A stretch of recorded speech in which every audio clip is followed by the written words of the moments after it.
Although my upbringing in life is not unique, my reaction to the world around me is.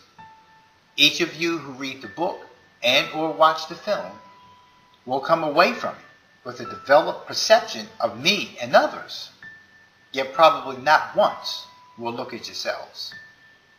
Many of us would like to believe that there is something wrong with everyone but ourselves.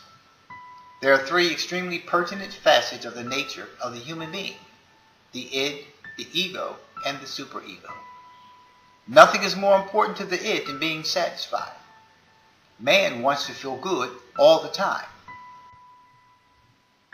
I have found that most people are so arrogant, so self-righteous, and so profoundly enveloped in denial that being in a long-term relationship usually means that one person has simply settled for what the other person has failed to or is incapable of bringing to the table, all in the name of love. What is love?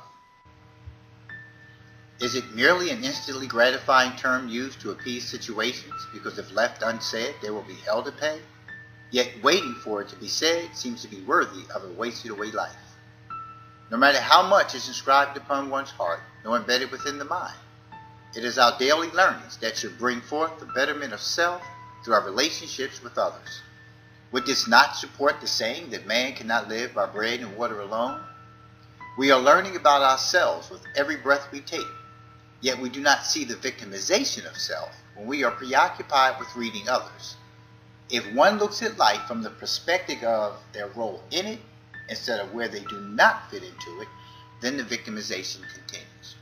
When we eventually realize this, we have usually overcome the self-centeredness of the child and moved into full adulthood, which also suggests an increased level of wisdom. I often ask the question, what would the world be like if we all strictly adhere to the divine precepts that we profess so dearly to live by? We all have needs. Hence the rationale of entering a relationship with another person.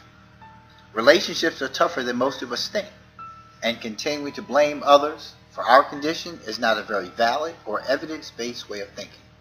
Yes, I am responsible for my own behaviors, negative and positive. Yes, I am held accountable for what I do to others.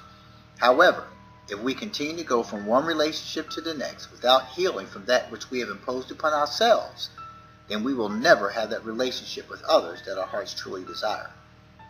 The premise of this book is to reduce these difficulties by first deciphering why we are who we are, then interpreting why we continue to find the same type of partner no matter how hard we try not to. There are very significant characteristics that we are attracted to in the person we choose as our partner.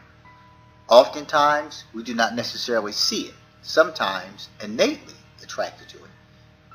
It's time to start looking at yourself for who you really are, not who you have been trying to be.